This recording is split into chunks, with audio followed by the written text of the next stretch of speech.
Voy a leer el pasaje este que no es tan conocido como por ejemplo el del domingo pasado, que hablaba de las bodas de Caná, que ya lo conocemos todos casi con detalle. Este no es tan conocido porque nos habla de un asunto que te lo voy a leer, como digo, y luego sacamos una consecuencia, y hoy no será muy larga estas consideraciones.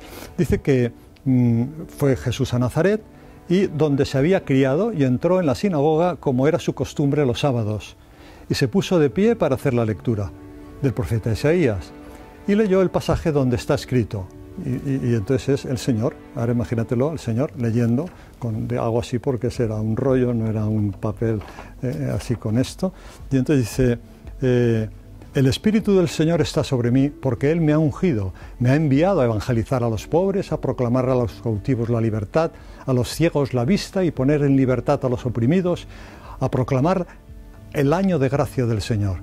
Y guarda el papel, el rollo, y devolviéndoselo al que le ayudaba, se sentó y dice: hoy se ha cumplido esta escritura que acabáis de oír.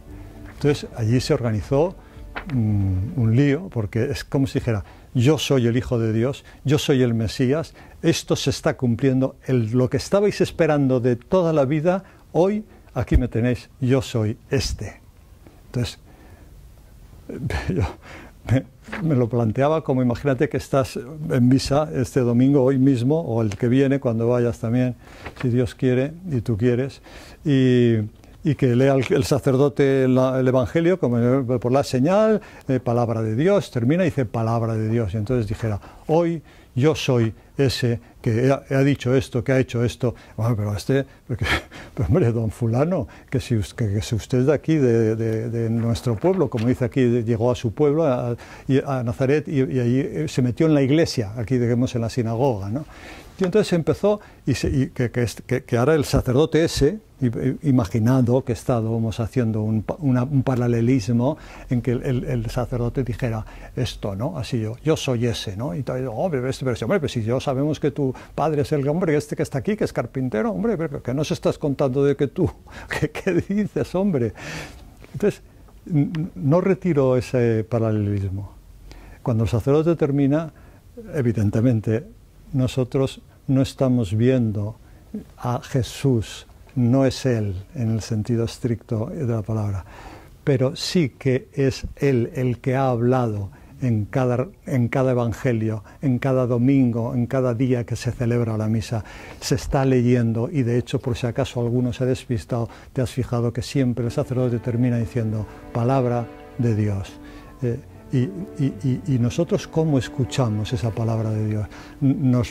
La medio la oímos. Tú imagínate que a la salida del Evangelio, de la misa, alguien te pregunta: oye, ¿de qué iba el Evangelio? Y esto, una cosa que ha hecho el Señor, como que había entrado, no sé, no me acuerdo, bueno, pero bueno, ha sido muy interesante, muy interesante. ¿Cómo escuchamos la palabra de Dios? Incluso luego, cuando nos volvemos a casa, a lo mejor por la tarde, a las 6, ya ha pasado, hemos oído mi misa de 12, y entonces a las 6 de la tarde voy a pensar esto que ha dicho el Señor en el Evangelio. Incluso a lo mejor las cosas que ha comentado el sacerdote también te pueden ayudar. Si no te ayudan, el Evangelio, que era Marcos 7:22, ¿qué Evangelio era este? Entonces, este concretamente es Lucas 1:4, comienzo de su predicación en Nazaret, se titula.